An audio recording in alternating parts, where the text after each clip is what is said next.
प्यारे बच्चों, स्वागत है आपका समय 10 से 12 वाला हर घर बने पाठशाला। बच्चों, आज हम पंछी उन्मुक्त गगन के इस कविता का दूसरा पद्यांश पढ़ने जा रहे हैं। इसके पहले पद्यांश में हमने पढ़ा था कि अगर हम पक्षियों को कैद करेंगे तो उनके पंख पिंजरे की सलाखों से टकराकर टूट जाएंगे। तो आइए इसके दूसरे पद्यांश में कवि क्या कहना चाहता है, इन पंक्तियों के माध्यम से समझने का प्रयास करें।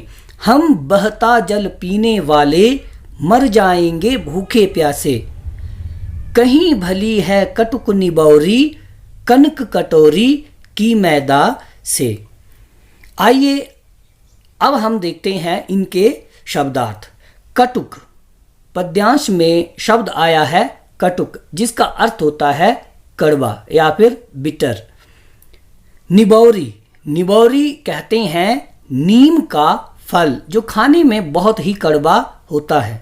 अगर हम इसे खाएं तो हम अपना मुंह किस तरह बनाते हैं, इसके विषय में आप स्वयं समझ सकते हो। तो आइए अब हम देखते हैं इस पद्यांश का सुंदर और सरल शब्दार्थ। पक्षी कहते हैं हम बहता जल पीने वाले। पक्षी कहते हैं कि हम बहता हुआ जल पीने वाले हैं। हम पिंजरे में कटोरी में रखा हुआ, सोने की कटोरी में रखा हुआ पानी पीना पसंद नहीं करेंगे। क्यों? क्योंकि हमें खुले आकाश में उड़ना पसंद है, इसलिए हम बहता जल पीने वाले पक्षी कहते हैं कि हम बहता, नदी का बहता हुआ जल पीना पसंद करते हैं। मर जाएंगे भूखे प्यासे। अगर आप हमें पिंजरे में कैद करोगे तो हम भूख और प्यास के मारे मरना पसंद करेंगे।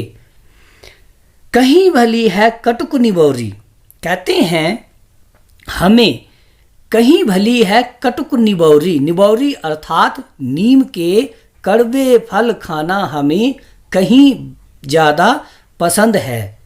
कनक कटोरी की मैदा से, सोने की कटोरी में रखे हुए दाने से कहीं अच्छा हमें नीम के कड़वे फल खाना पसंद है। अर्थात यहाँ पक्षी अपनी स्वतंत्रता की बात कर रहे हैं और इस कविता के माध्यम से शिव मंगल सिंह सुमन जी ने यही बात समझाई है। तो हमें भी किसी पक्षी को कभी कैद नहीं करना चाहिए। इस कविता का भाव भी, इस पद्यांश का भी यही भाव है कि अगर हम पक्षियों को कैद करेंगे तो वह मरना पसंद करेंगे, लेकिन पिंजरे में रहना पसंद नहीं करेंगे। तो आइए इस पद्यांश में क्या प्रश्न बनते हैं, इसके विषय में हम पढ़ते हैं। तो पहला प्रश्न है, पक्षी को क्या ना खाना भला प्रतीत होता है, या पक्षी को क्या ना खाना पसंद है। इस पद्यांश को पढ़कर आप इसका उत्तर अवश्य दें। धन्यवाद।